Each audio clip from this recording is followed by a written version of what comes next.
Hello বন্ধুরা, আজকে আমরা বানাতে চলেছি সেরা স্বাদের বাঁধাকপির পকোড়া। তাই জন্য এখানে আমরা বাঁধাকপি কিন্তু কেটে নিচ্ছি। বাঁধাকপিগুলোকে একদম কুচি কুচি করে কেটে নিতে হবে। এখানে এবার আমরা পেঁয়াজ কেটে নিচ্ছি। আমরা কিন্তু হাফ বাঁধাকপি দিয়েছি আর দুটো পেঁয়াজ দিয়েছি। পেঁয়াজটা কুচি কুচি করে কেটে নিয়েছি। আর এখানে আমরা ঝালের জন্য দিয়েছি 5টা লঙ্কা। লঙ্কাগুলো কেটে নেওয়া হচ্ছে। দেখতেই পাচ্ছ আমাদের বাঁধাকপি, লঙ্কা এবং পেঁয়াজ কুচি কাটা হয়ে গেছে। এবার বাঁধাকপিটা কিন্তু আমরা একটা ডিশের মধ্যে রেখে দিচ্ছি।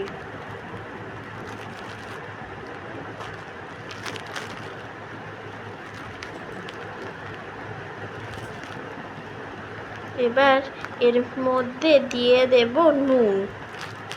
নুনটা দিলে একটুখানি নুনটা দিয়ে ভালো করে চেপে চেপে মেখে নিতে হবে যতক্ষণ না অবধি জল 2 চামচ নুন দিয়েছি, যতক্ষণ না জলটা বেরিয়ে যাচ্ছে এরকম করে একটু মেখে 5 মিনিটের মতো রেখে দিতে হবে। এরকম জলটাকে নিগড়ে কিন্তু আর একটা পাত্রে আমি নিয়ে নিলাম। নেওয়া হয়ে গেছে। এবার দিয়ে দিচ্ছি পেঁয়াজ কুচি। পুরো পেঁয়াজ কুচিটাই আমরা কিন্তু দিয়ে দিলাম। লঙ্কা কুচি দিয়ে দিচ্ছি।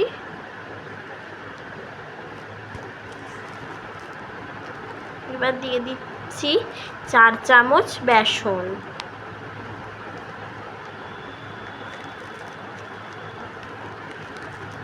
এবার 1 চামচ হলুদ গুঁড়ো দিয়ে দিলাম।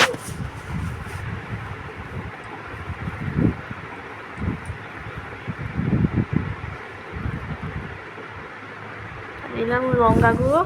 একটু এখানে কাঁচা লঙ্কা দেওয়া হয়েছে, তো একটুখানি আপনারা স্বাদটা আপনারা যেমন ঝাল খান সেই রকম বুঝে কিন্তু ঝালটা দেবেন। এবার দিয়ে দিলাম ধনে গুঁড়ো,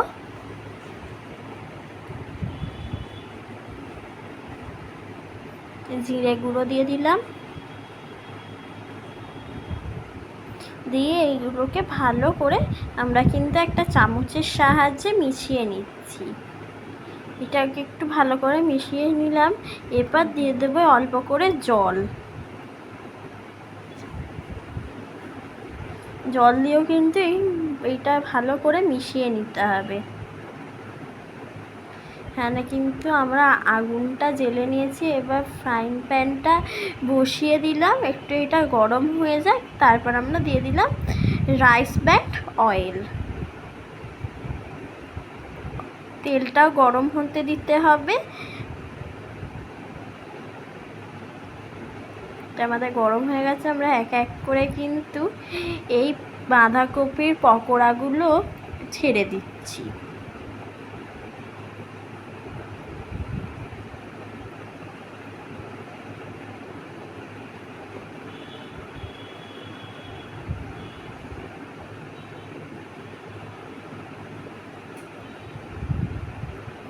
কিন্তু আমরা উল্টে ওই এক দিকটা হয়ে গেছে, তাই জন্য আমরা আর এক দিকটা উল্টে পাল্টে ভেজে নিচ্ছি।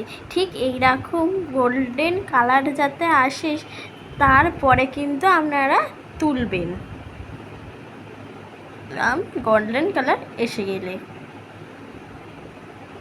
এবার কিন্তু আমাদের সব কটা পকোড়া ভালো করে ভাজা হয়ে গেছে। এবার কিন্তু আমরা এক এক করে প্লেটে তুলে নিচ্ছি।